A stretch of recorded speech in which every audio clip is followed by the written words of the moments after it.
Hello? There we go. Let us now settle into the spirit of worship with a moment of quiet, to be followed by the music of Edward McDowell, AD 1620.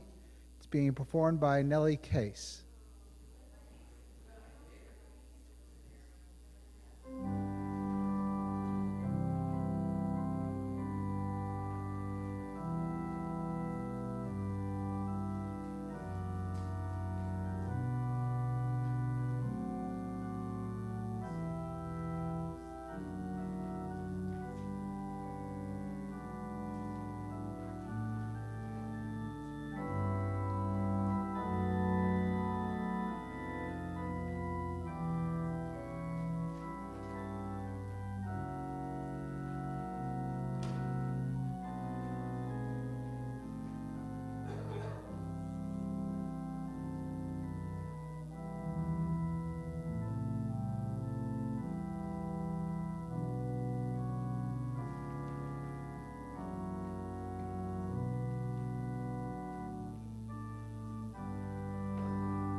Good morning.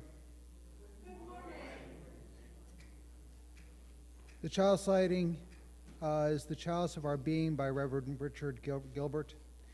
Each morning we hold out our chalice of being to be filled with the graces of life that abound, air to breathe, food to eat, companions to love, We give back in gratitude if we can, something like what is poured into our chalice of being, for those who abide with us and will follow.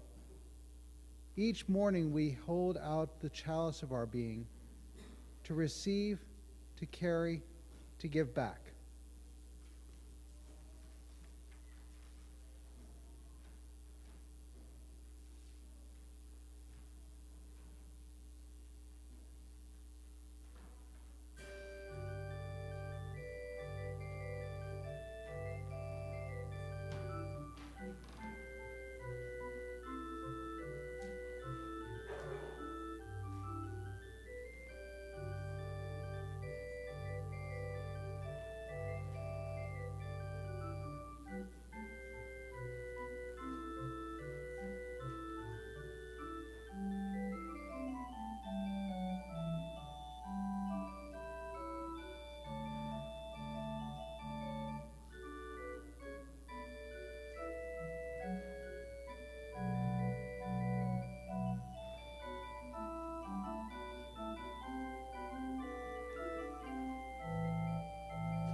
Good morning. Welcome to the Unitarian Universalist Church of Worcester, a congregation of love, hope, and justice, inspiring people to take on the challenges of a changing world. My name is Andrew Wilkin. I am one of your worship associates this morning. We begin by acknowledging that in Worcester, Massachusetts, we work, learn, live, and worship on the seized ancestral homeland of the Nipmuc people, who thrive and remain active as the Nipmuc tribe. If you would like to learn more about the Nipmuc community, please see the brochure in our foyer. We offer a special welcome to those of you who are new or visiting with us for the first time this morning. We are delighted that you are here. We hope that you will join in the fellowship hall following the service for refreshments and conversation. If you have questions or desire more information about this service or any of the ministries and programs of this congregation, please do not hesitate to ask. We invite you to fill out one of the cards found in the pews. These cards can be placed in the offering plate or given to one of the ushers or greeters this morning. For those of you joining us online this morning, we offer you a very special welcome. For safety purposes, and so we might come to know you better as you are able, please place your name in the video feed. Please take a moment to start the attendance clipboards around. Though you're not obligated to sign, we appreciate your information. We'll use it only for church purposes. During the service, we offer an opportunity to share a brief personal joy or sorrow.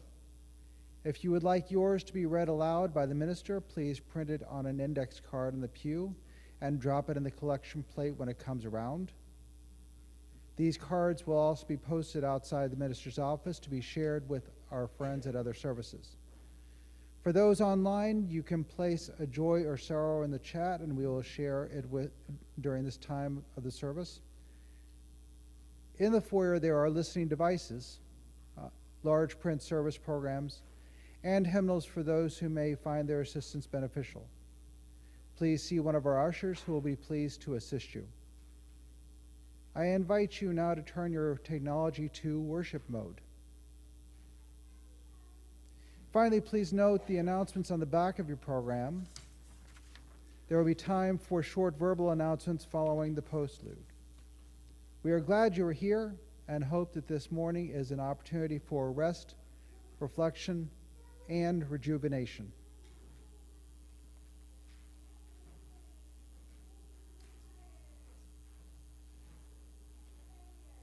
At this time, I want to invite our basket bearers to come forward. These participants in our religious exploration program that on Sunday mornings continue the ministry of the emergency fund of this congregation by collecting change. If you have change that you would like to contribute this morning, please raise your hand, and one of our basket bearers will be certain to find you.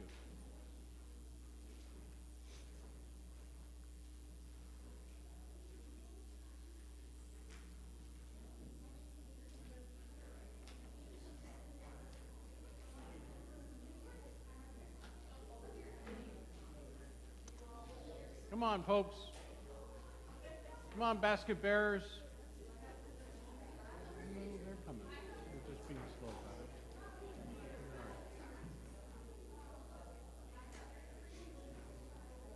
it. Don't forget the far left and far right of the congregation.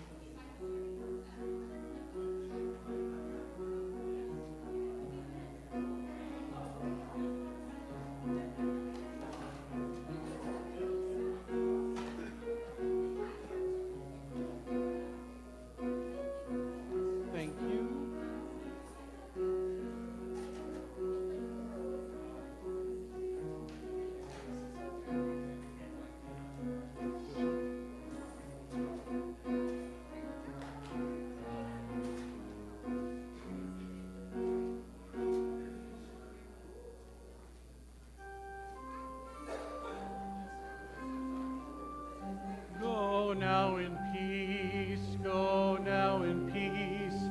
May the spirit of love surround you everywhere you may go. Go now in peace, go now in peace. May the spirit of love surround you everywhere, everywhere you may go.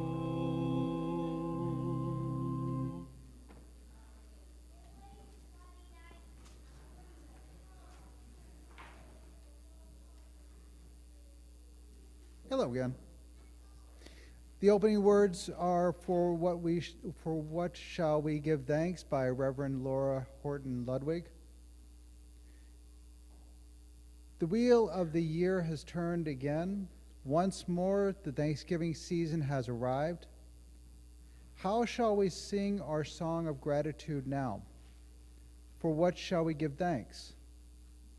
For this moment, for friends near and far, for our breath, for love, for courage and clarity, for strength, for delight, for laughter, for beauty, for the table round which we gather,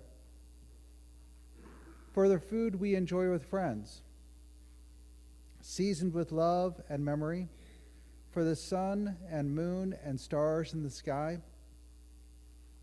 for the trees who have seen so much and still stand proud, stretching themselves to the sky, for the bright voices of children, for the wisdom of elders, for actions that bless the world, for hard work that makes a difference, for music and art and celebration,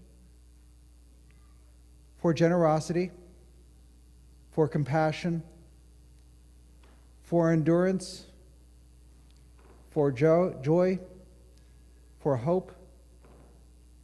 For all these things we give thanks.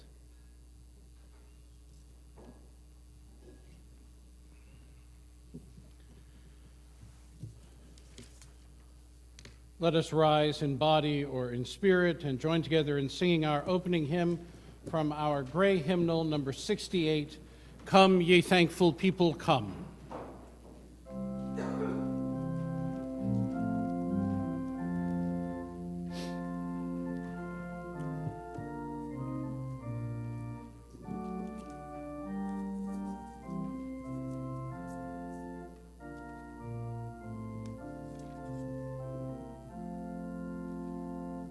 Come, ye thankful people, come, raise a song of harvest home.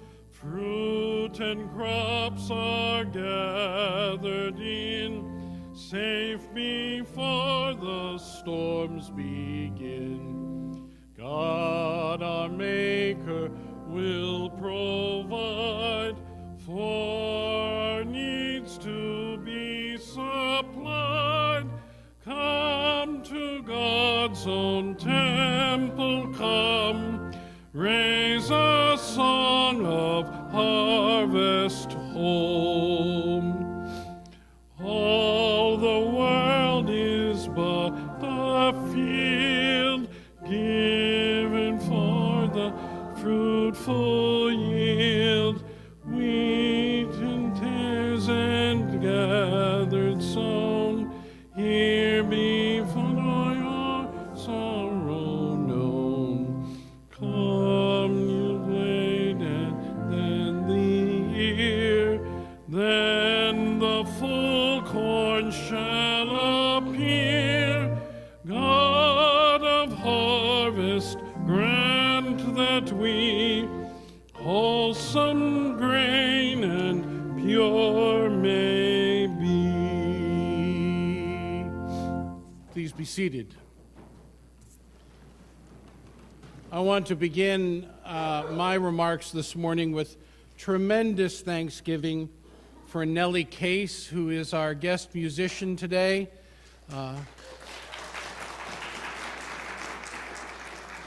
Nellie and her husband Stephen are relatively new to this congregation, and we will be introduced to Stephen in good measure as he will be filling the pulpit on December 28th here. Nellie and Stephen come from Unitarian Universalist backgrounds, having spent many years in Canton, New York, which I was raised to understand as the center of all Universalist life, with St. Lawrence University there, and my father having graduated from there. And then from the Southwest, where they retired to, and they have decided to come back to God's country. So we are grateful to them both, and particularly Nellie this morning. Nellie is a retired music professor. And I am just honored beyond measure that she agreed to join us this morning in providing our music.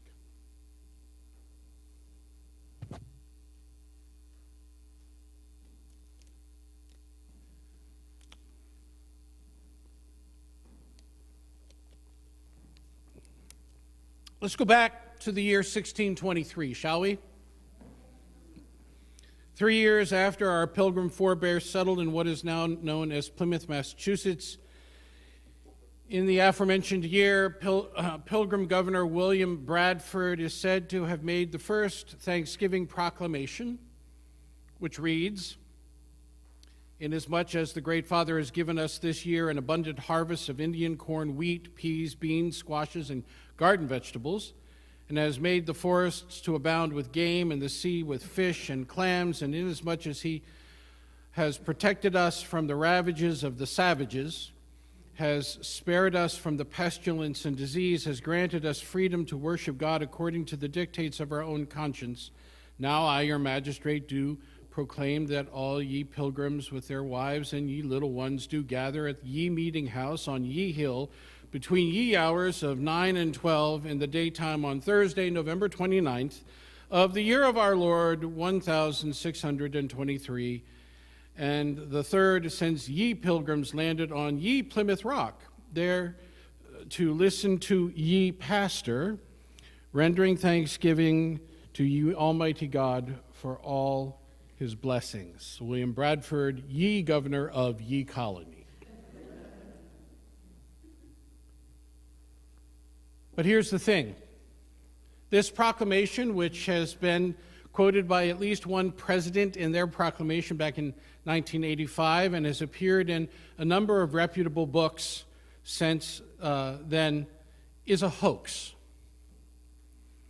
My question to you is, how do you know that it's a hoax? Too many ye's? Unfortunately, that's not part of the evidence, but it's a good thought. I'm sorry? Listed as savages. That's also a guess, but nope. A letter to the T&G objecting to that exact text, which appeared every year that it was ever produced. Yes. So we've got the ample kind of examples of people saying it's a hoax, but why? What year was it written? 1623. When did the Pilgrims arrive in Plymouth? 1620. When was the first Thanksgiving supposed to have happened? 1621.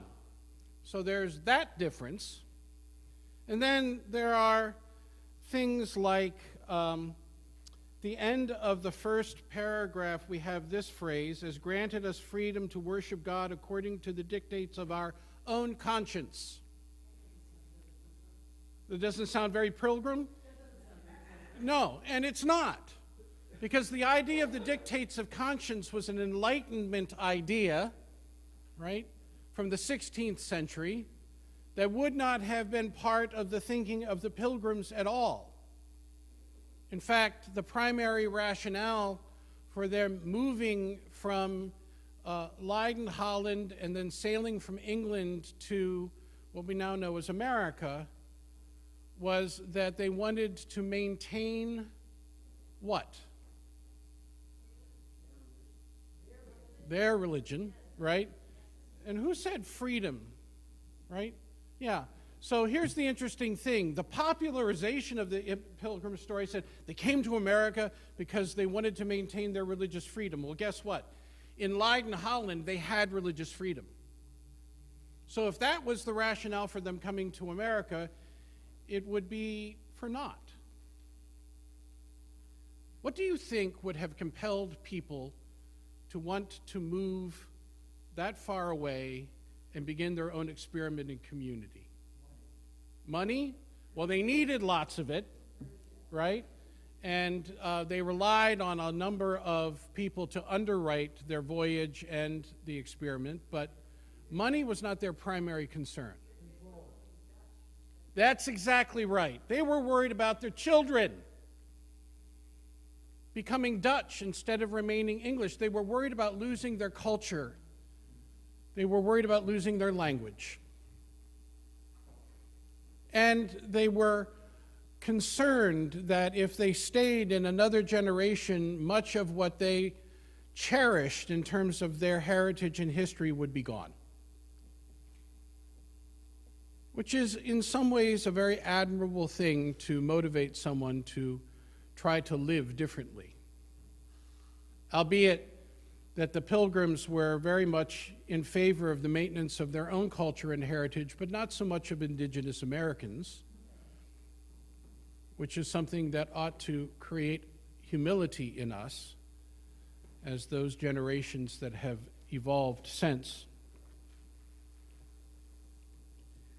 Historian Robert McKinsey, interestingly enough, a Christian historian who teaches at Wheaton College, in a blog post on the subject reminds us the proclamation gives the wrong year of the celebration, refers to the colony's pastor, right? And they didn't have one for many years in New England. It uses the language of concepts unknown to Pilgrims, most notably the reference to the dictates of conscience. And it comically refers to Ye Pilgrim Rock, a landmark unknown to the Pilgrims themselves and not mentioned for 120 years after they landed. All of this ought to give us a clue that the proclamation is a hoax. And yet it caught on in spectacular ways in our culture. Continuing his analysis in a book on the subject of the first Thanksgiving, McKinsey notes that it is not so much that people clamored to believe an obvious falsity, but they were willfully gullible. in their pursuit to build and maintain a national origin narrative that serves their own purposes. So, for example, writes Mackenzie, Americans distressed by the big government takeover of the United States are happy to read that the Pilgrims' first autumn celebration supposedly came in 1623 rather than in 1621. Although seemingly a small point, the incorrect date mistakenly places the festival in the same year that the Pilgrims disregarded their agreement with the merchant adventurers who had funded that venture and allocated individual plots of land to each householder. Up until that point, everyone was supposed to work the land in order to create stores of all manner of things that in 7 years would be divided between the merchants in England and the Pilgrims themselves. But they decided they had had enough. And so they disregarded that particular pact, started giving families their own plots of land. And I will argue later in this sermon that that began a trajectory that ultimately led to one of the most challenging points in the history of the Plymouth Plantation, which is that Governor Bradford sought to experience families moving outside of the confines of Plymouth Plantation in order to create larger homesteads with larger plots of land. Once you've tasted freedom, it is something that ultimately is expansive. Thus, in best-selling books like 48 Liberal Lies About American History, ironically dedicated to those honest and ethical scholars everywhere who follow the evidence to determine their worldview, not the opposite, Mackenzie notes, we read that the Pilgrims' first Thanksgiving had nothing to do with the Lord's granting of a bounteous harvest after a cruel winter. By 1623, that was old news. Instead, they celebrated because God had delivered them from the futility of socialism. As Rush Limbaugh put it, can you think of a more important lesson one could derive from the Pilgrim experience? Mackenzie continues, Christians longing for firm evidence of America's religious roots have also welcomed the proclamation, whereas the William Bradford who offered the Plymouth Plantation troubles us with his silence about the first Thanksgiving. The William Bradford who penned his imaginary decree reassures us with comforting detail, leaving no doubt about the Christian underpinnings of the holiday. He expresses special gratitude for religious freedom and enjoins the Pilgrims to render thanksgiving to ye Almighty God for his blessings. To be clear, the historian here is not arguing against Christian orientation of the Pilgrims, but that what we call the first Thanksgiving was probably something quite different than we have been led to believe by the history that has been popularized around the origins of the tradition.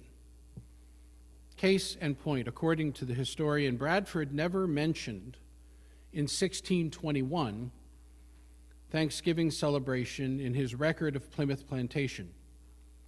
He began writing his history in 1630, quickly bringing his narrative up to the landing of the Mayflower, but then he set the work aside and didn't resume it until the end of the 1640s. From that vantage point, perhaps referring to the journal long since lost, he still recalled vividly the sad and lamentable details of the first winter, the particulars of their negotiations with the Wampanoag, the facts of Squanto's personal history, and even the fine points of corn planting. He also noted happily that the Pilgrims began to recover their health and their strength in the spring of 1621, reaped an adequate harvest that fall, and enjoyed good plenty as winter approached. The historian notes what he failed to mention was a celebration of any kind. This should give us pause, he notes. Would seem that the episode so indelibly imprinted in our historical memory was not memorable at all to the Pilgrims' longtime governor, nor did his nephew allude to it. In New England's memorial, Nathaniel Morton noted only that the survivors recovered in respect to health and received in their first harvest and had great plenty of fowl and fish to their great refreshing. Furthermore, If we look closely at the account penned by Edward Winslow, Governor Bradford's assistant in 1621, in a letter that he wrote very quickly upon landing to send back on the ship to the merchants who had underwritten both his voyage and the experiment itself, we note that he arrived and wrote this letter to assure them of the legitimacy of their efforts. In other words, he produced a piece of propaganda. The celebration described in that letter as probably more a harvest festival than a solemn day of religious observance that would have been kept in line with the religious sensibilities of the Pilgrim community. Winslow writes in 1621, as a spirit of gratitude filled their hearts, they resolved to prepare a great feast of thanksgiving and invite to it their Indian friends who had helped to make all this possible. What a dinner it must have been, and what a company to eat it. There sat the old Indian King Massasoit at the head of the board with Governor Bradford, while down the long table on each side sat the 90 braves and their white hosts, headed by Captain Standish. Back and forth from the kitchen went Priscilla and the other girls, busily keeping plates filled. Yada, yada, yada. When this report is not exactly false, it's not entirely true either, at least as it is embellished to the truth of being intentionally vague. McKinsey and other historians note, for example, the insistence that the Pilgrims actually invited Massasoit and his men to the celebration. Does Winslow really tell us this? Read literally, his account says only that the Wampanoag showed up. Right? Leaves us wondering whether they were honored guests, says the historian, or a kind of obnoxious neighbors who came knocking on the door whenever they smelled the barbecue. Later in Mackenzie's book, we learned that there were many occasions when the Wampanoag showed up, hungry. So much so that eventually the habit had to be addressed directly to the tribe. And given that it was indigenous agricultural tradition that had saved the Pilgrim community to begin with, this could have been treated more like a reciprocal responsibility than the eventual burden expressed by the community. It's a tradition we ought to think about in this day and age when we face so many people who are hungry.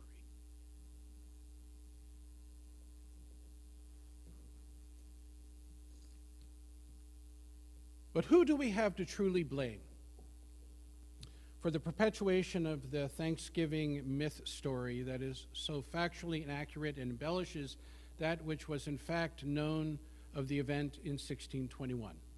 Anyone want to guess? I'm sorry to say, but we have only to blame ourselves. That is, our Unitarian forebear, the Reverend Alexander Young, a New England-born Unitarian minister with a passion for history. Working with a copy of Mort's Relation, the shortened title for the work produced by Edward Winslow, and perhaps also William Bradford, there's some debate about that chronicled the experience of the Pilgrim Band from its first departure in England in 1620 to the end of March of 1621.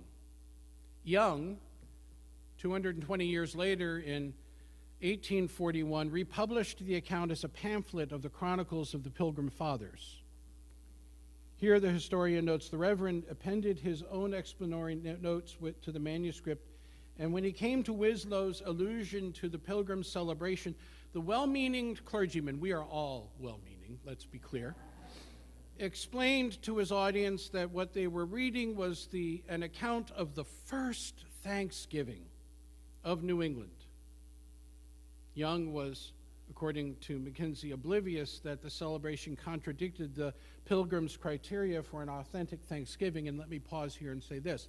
There were really only two occasions for ritual holiday that were prescribed in the Pilgrim culture. One was a day of fasting, prayer, and humiliation. Usually that had been determined as a response to some catastrophe that had befallen the community, trying to reconnect to the divine source in a way that would alleviate the suffering that was so palpable in the community during the time. The second was a day of thanksgiving, and that was to give thanks to God for having brought them through a time of hardship and arriving at a place where plenty was possible. But here's the thing. Both of those ways of responding to the human condition were fundamentally based in a service in the church. Right?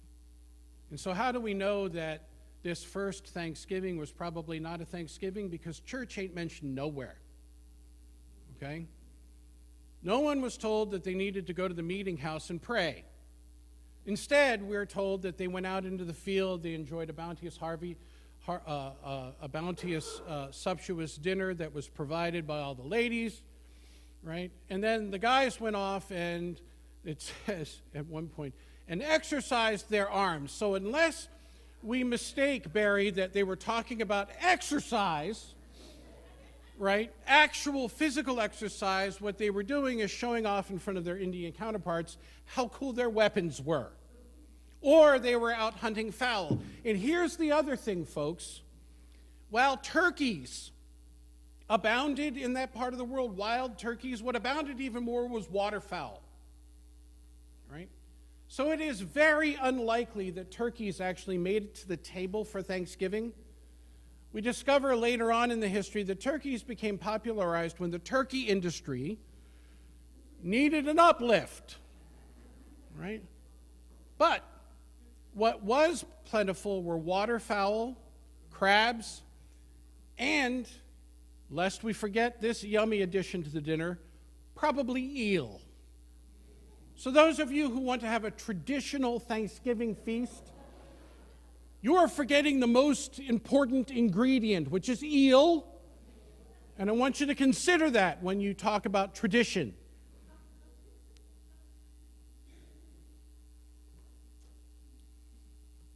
The historian continues, Young was oblivious that the celebration contradicted the Pilgrim's own criteria for authentic Thanksgiving, but his readers were equally oblivious, and the label stuck. Over the course of the next century, the Pilgrims' Festival would gradually become central to popular memory of the Thanksgiving holiday, where it remains to this day, even as Americans continue to debate what it means both for the holiday and for American identity. This was a turning point in 1841 of American culture, for with the advent of the pamphlet in 1841, the country began to embrace the Pilgrims as the official founders of Thanksgiving. What was probably a letter of propaganda to assure those who underwrote the colonizing experience 220 years earlier became essential proof of the Pilgrims' role in establishing Thanksgiving for us. So here's the other thing. If it were indeed a Thanksgiving holiday, the Pilgrims would have established it as a day of religious obligation. And to be honest, in this country, that's where it began. Right?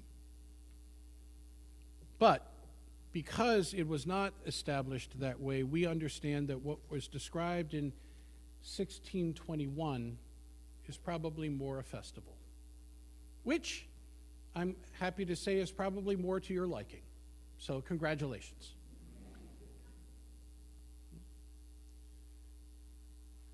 That our modern celebration of Thanksgiving can be founded on such an occasion might be cause for gratitude now, but would not have been recognized by those who are ascribed as its originators. That we've evolved from this moment of harvest festivity through a history that has taken Thanksgiving out of the church into the home, and most recently onto the gridiron, might be cause for alarm for those who continue to desire a return to a more pious version of the founding of the holiday. And yet, the original account as a festival suggests that games and good times were probably at the heart of the celebration to begin with. If we go back to Edward Winslow's letter to the Pilgrim benefactors, we find this description. Our harvest being taken in, our governor sent 4 men on fowling, so that we might, after a more special manner, rejoice together after we had gathered the fruit of our labors. They 4 in one day killed as much fowl as they could help, besides served the company almost a week.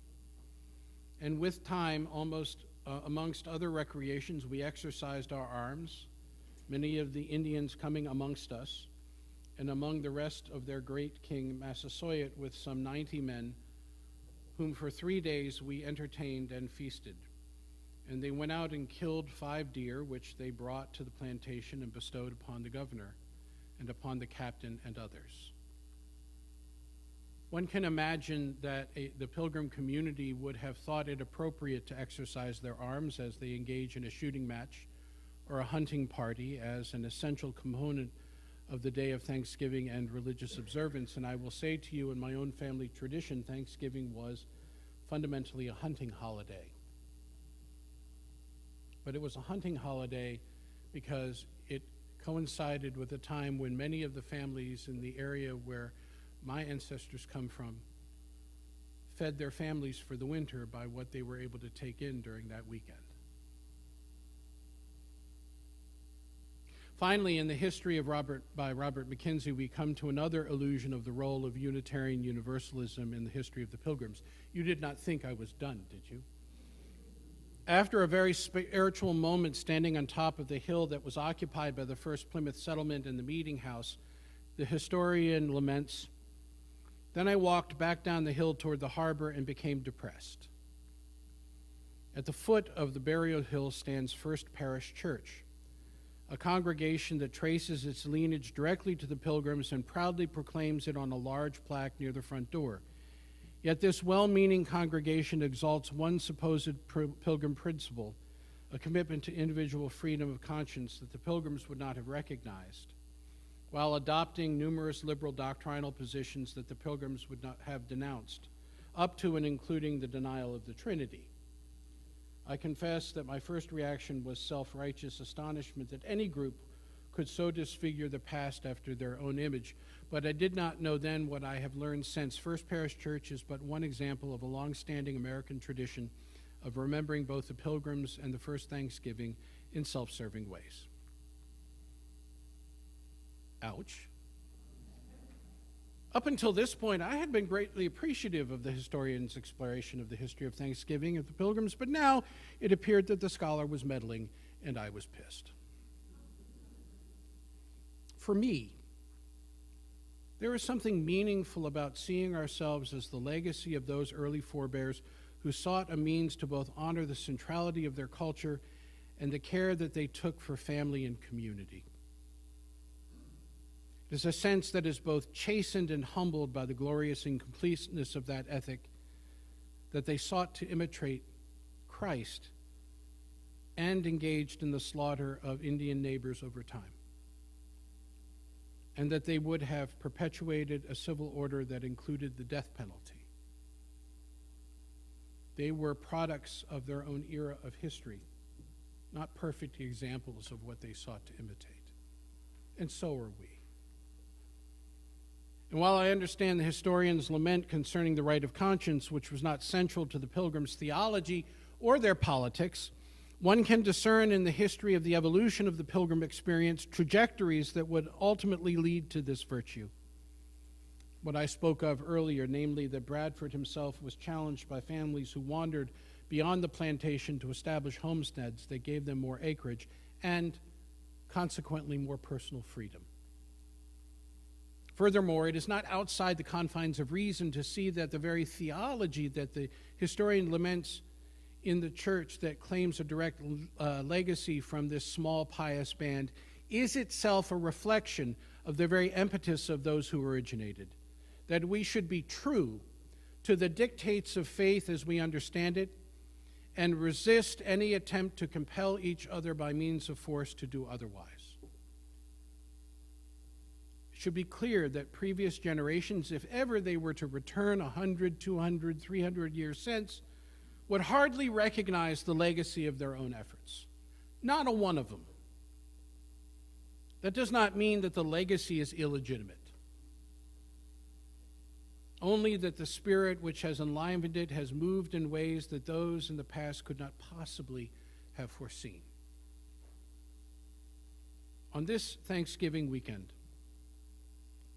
might we pause with gratitude and thanks for all of those who in previous generations had the fortitude and courage to set out on journeys of the Spirit, to relish their culture, honor their religious sensibilities, and establish communities that could perpetuate both.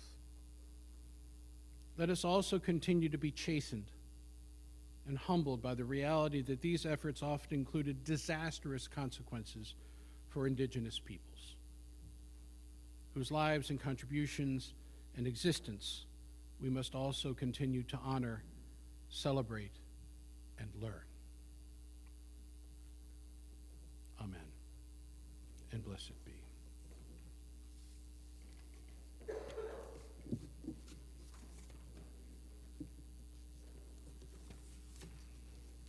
We come now to that time in our service when we're given the opportunity to share that which is symbolic of our deepest efforts and our own values, contributions made in service to the ongoing mission and ministry of this congregation. And the good news this week concerning this congregation is that while it provided over $2,600 worth of food cards to those who came to our food pantry on Thursday, it additionally provided, with the help of the food pantry, over $1,000 to assist those in our community who are homeless and indigent, in order that they too might be fed during these couple of weeks. And I would say to you that in the coming months, our responsibility shall transcend the act of charity, as I invite you into ways that you might actually contribute to communicating to our own state legislator, if not our legislators, if not our federal legislators, the necessity for us to change the way that we do business so that folks are not so threatened. For me, that is ultimately good news.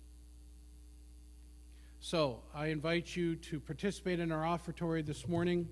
For those of you who would like to participate online, you're welcome to text 508-231-5335 and follow the instructions on your screen. For those of you who want to contribute more than you can in the moment, please reach into the pocket of the person sitting next to you and pull out their credit card. At this time, our morning offering will be received.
We come now to that part of our service when we're given pause to consider what is deepest in our hearts, most profoundly on our minds, the work of our hands in the days that have gone by or in prospect of those days that are to come.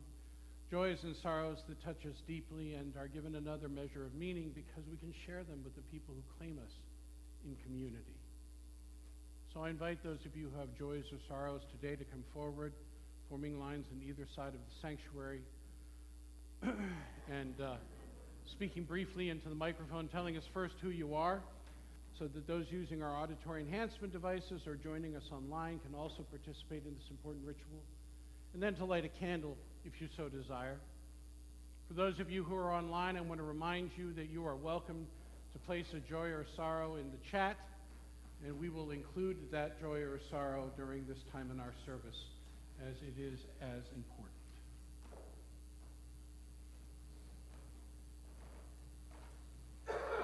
Good morning, and my name is Laura. If you are considering adding something to your family, Tuesday there were animal cruelty case in Plimpton, Massachusetts. 115 animals were confiscated. So if you need a duck, you need a ferret, you need a cat, you need a dog, you need anything like that, MSPCA of Massachusetts have over 213 animals the past couple months for animal cruelty cases. Thank you. With great sadness that we have to face this, I want to say out loud to my wife who may be watching, no.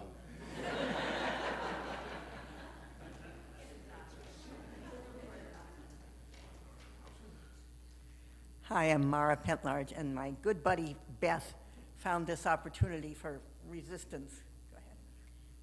Actually, I have to give credit to Karen Peterson, who we met quite a while ago during one of our letter writing Sundays, and she let us know about this sign holding event to be held in Webster, which Susan Crossley was with us. Vivi, one of the new members from last Sunday, joined us.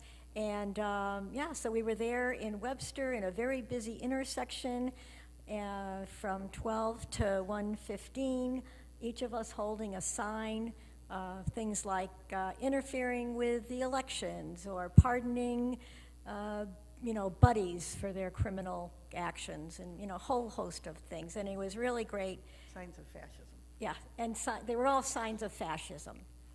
And there was a person in the beginning that had a sign that said, signs of fascism, and then each of us down the line. And then my sign said something like, our grandparents fought fascism, will you too?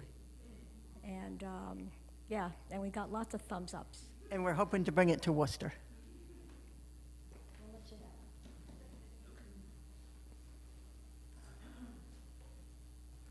Good morning. My name is Lindsay Heffernan, and I wasn't here last week, so I feel a little delayed, but 2 weekends ago, we brought 10 young people down to Deep Roots in Maryland as part of our youth group trip. I am every time we go, this is my 4th year leading it, and about a week before, I think, why did I sign up to do this again? And then we get in the van. Well, they all fall asleep on the way down, so they're very quiet on the way down.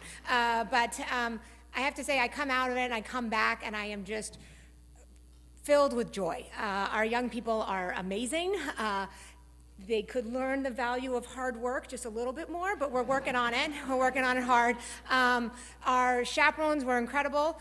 I see none of them are here this morning because maybe they're still sleeping, but huge appreciation to Corey, Henry, Evan Wilson, and Charlie Heffernan, who came with us this year, and I see some folks who've come in previous years and chaperoned as well. So there are I'm really proud of our young people, and as I think about the comments we just had, the world makes me a little sad often, but our young people bring me a lot of joy. So thank you.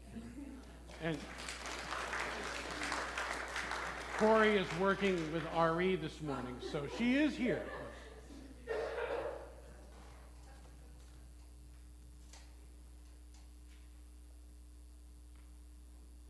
Good morning, I'm Diane. I had a really shitty week. Yeah, that happens. But you'll be surprised at what let me feel better. On Thursday, I went to visit our friend Linda Miller. She's doing better. She uses her oxygen only at night, and I don't believe she has her healthcare companion with her anymore. It's just David and Linda working through it. And of course, we played a game of Uno, which Linda won. So keep good thoughts coming her way.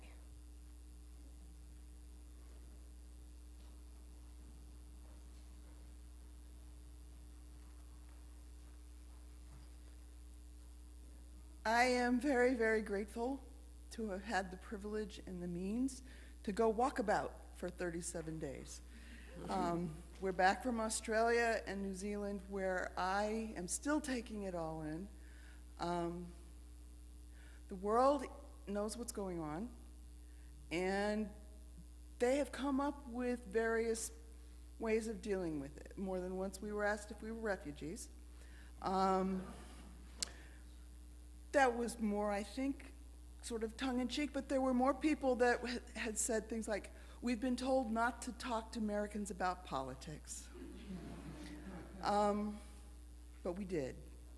And I met all kinds of animals I'd never seen before, birds I'd never seen before, trees I'd never seen, a dinosaur, just so many different things.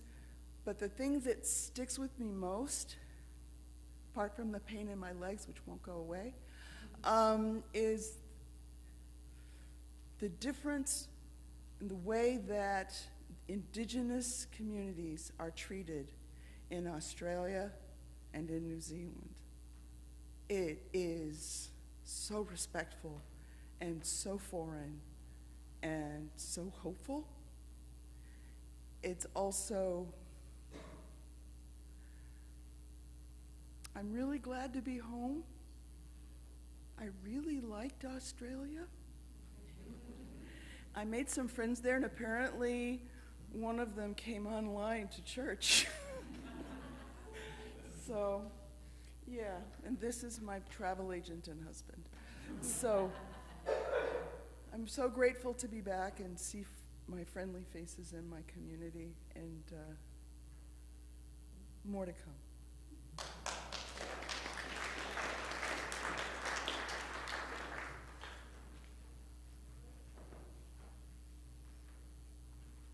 Good morning.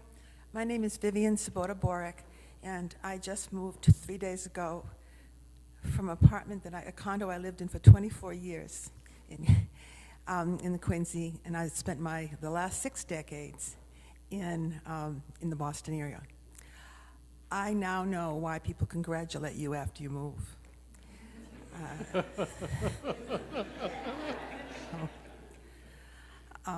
I loved I'm an arts communications person. I've got a lot of creative projects.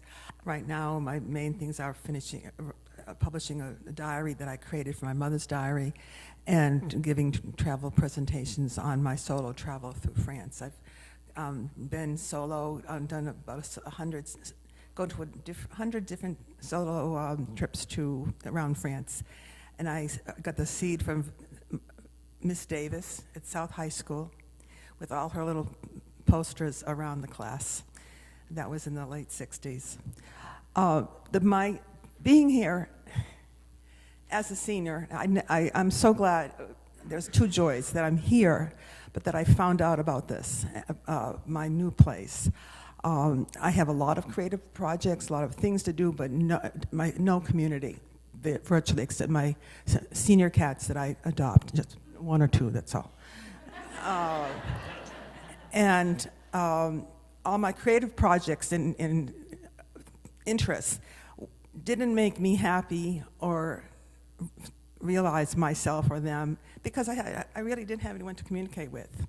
And retirement from my editing job was not a mistake, but building a new future was. I didn't know what to do. I didn't have the money to live in those places around Boston. However, in March at the Museum of Worcester Art Museum, there was this new marketing stand for a community right up Salisbury Street near Barry Road. And it was affordable, and it's not just apartments, but they have activities. So it's really a community. People don't go there to live by themselves. I mean, you can have the options of a community. And when I found that, and that was somewhat affordable, and Worcester's a great city, and I just couldn't believe it. And then bonus was this Unitarian church was east as bird flies, and very close to my nephew. All of these extra bonuses happened. So to have this, to be a senior, and to have this new arena and environment and world of possibilities to share what I've developed over my years is really a joy and a gift. I don't think I've ever had a birthday, which was on Wednesday, and a Thanksgiving where I've really felt so consciously grateful. So I would love to talk about myself because I said I grew this ability, but I also need to interact with you, and I follow you on Facebook here and there, had 1 or 2 conversations with Reverend Aaron. So thank you so much, and I don't know what else to say except that I'm just thrilled to be here and hope to get to know, and I hope in some way that I can be a blessing. Thank you.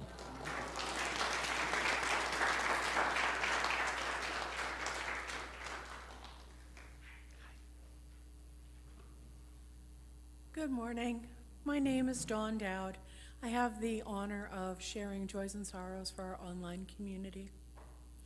Elizabeth O'Callahan writes, my father-in-law passed away Friday evening after a long battle with cancer. We'd been caring for him at home as he wanted until his last night when we needed inpatient support. As friends and family streamed in to visit, his final week was full of joy, reflection, and deep conversation. I feel gratitude that we were able to give him the good death that he wanted, for his trust in us and for 15 years of having a bonus dad. But I am full of sadness at this giant empty hole left behind by his loss. Stephen Murphy shares. He has a joy and sorrow. My brother is getting a liver transplant right now. I'm going to share just personally. I've had the last couple weeks some opportunities to understand my family dynamic better and where I fit into that, which has been very challenging, and I am very grateful for the people, my therapist, people here from the church and friends that I've been able to talk to who've helped me to understand that the choices that I'm now making are really in my best interest, and that's okay. And I'm excited for what the future will hold for me as I do that. And I want to thank Josh Belden for coming over and helping me, because I had a whole bunch of Christmas stuff to go through and I couldn't get it from the basement, and he brought it all up for me, and now my house is an entire wreck. But it will be put away, and the snickerdoodles will be made for you, I promise.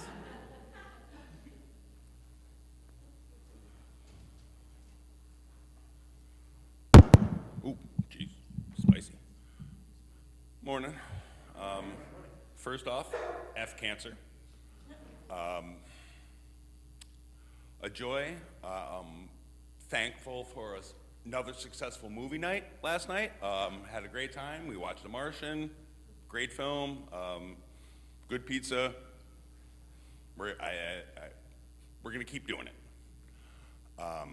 And a sorrow is I just found out this morning that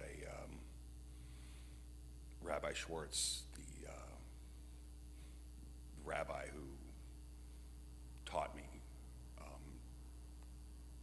was a mentor, was there, for my mikvah, my marriage, blessed my children, passed away just yesterday, and just, the phrase, you hear, the towering pillar of the community, and, he was just, I know there are a lot of people that are missing him right now and hurting, and I just love for his family and the community. Didn't want to bring it all down right at the end, but thanks.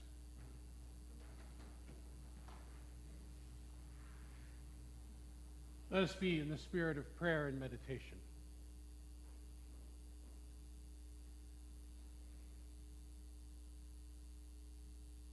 Holy One, we gather on the edge of another season of change. We recognize that we have place in that, from demonstrating our deepest values to the communities we love, to experiences which draw us beyond the communities we know to create larger possibility for community, even continents away. Help us be mindful of what we bring and how we grow. On this weekend, when we honor the coming of the Thanksgiving holiday, might we also remember that we are a legacy of many people. What they did right, what we regret, and everything in between. Help us know that we are not bound by their mistakes, but we are a part of the process by which they are remembered. Help us to honor those who have gone before in ways that allow us to acknowledge the rightness of grief and the ability to be able to communicate that which is most meaningful in life's most challenging moments. And in the days to come, may we pause with thanksgiving, honoring our lineage as well as the possibility that moving forward we will be more than what we have been. Just like we are more than our ancestors were. For all of this, and for all that has gone unsaid but is true, right, real, and good this day, let us say amen, and blessed be.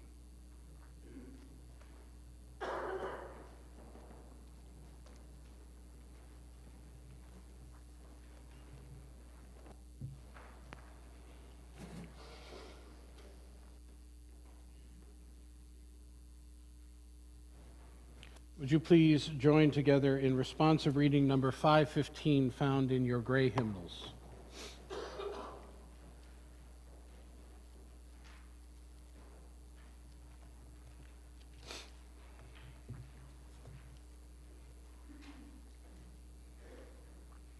My friend and my colleague Richard Fuchs writes, "From the sun and the dawn which we did not create,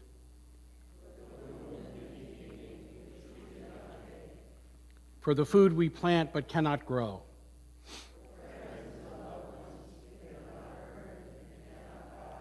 for this gathered company which welcomes us as we are from wherever we have come,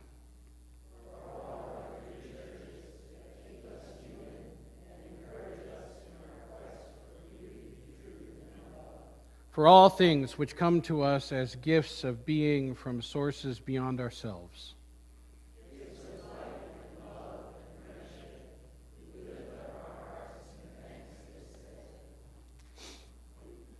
and please join together in our closing hymn number 67, also found in your gray hymnals. And I invite you to rise in body or in spirit.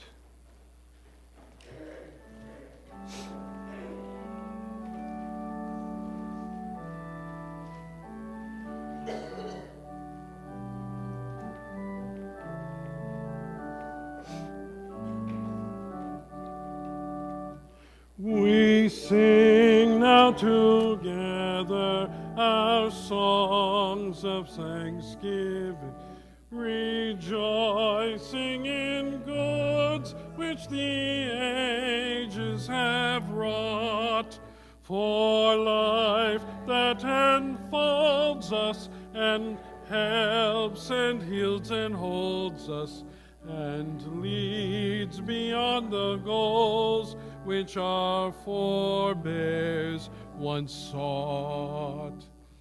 We sing of the freedom freedoms which martyrs and heroes have won by their labor, their sorrow, their pain, the oppressed befriending, our ampler hopes defending.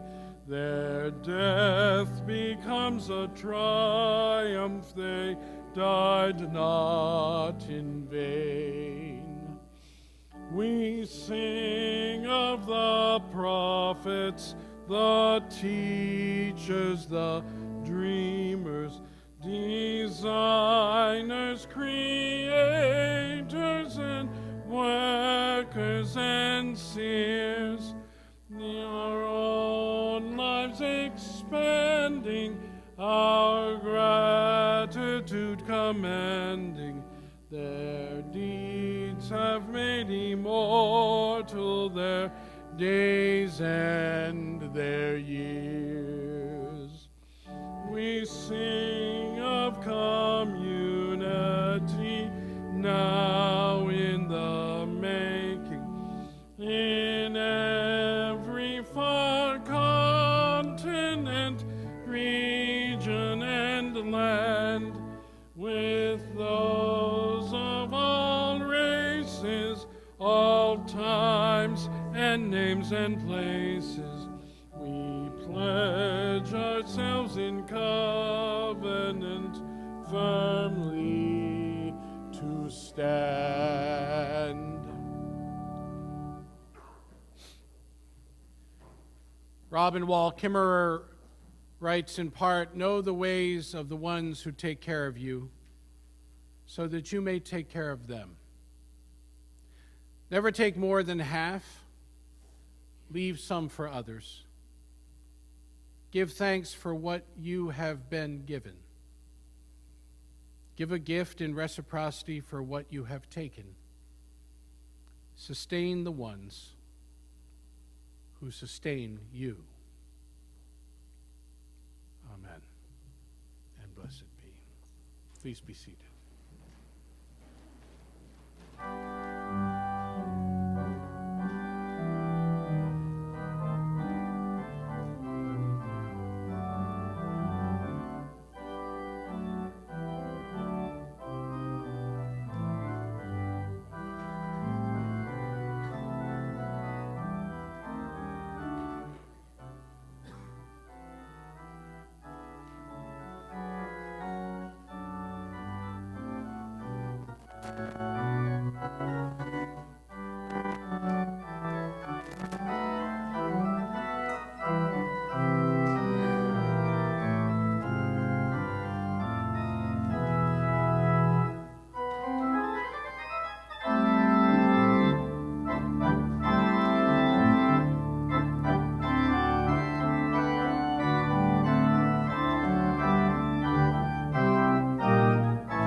Lord, I love organ music, as well as other forms.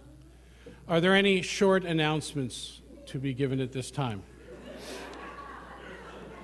Not short people, short announcements. But maybe he has one that we need to listen to.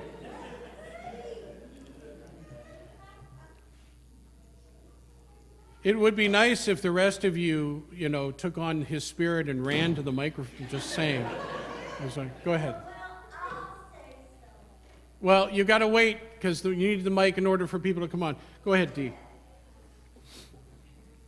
Hello, I am not here as the sexton. I am here to help Robin make an announcement about the craft fair. We are looking for volunteers. Help set up, help come, help man the door, help clean up. Pretty please come see me or Robin after. When is it? The craft fair, December 6th.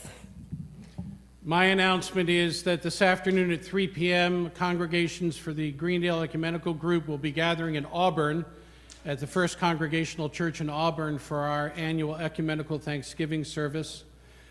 There is information that's available on our website as well as in the weekend reminder if you received that, and I would adore seeing as many of you as want to attend as possible.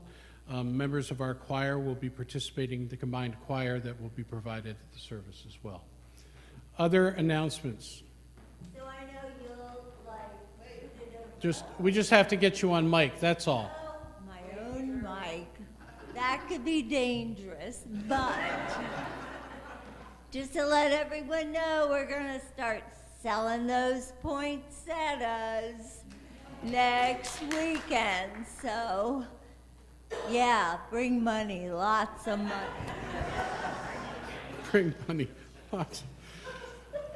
You need to do the offertory. I'm just saying, it would be straight and to the point, and I like that. So, seeing no other announcements at this time, let us head toward our repast.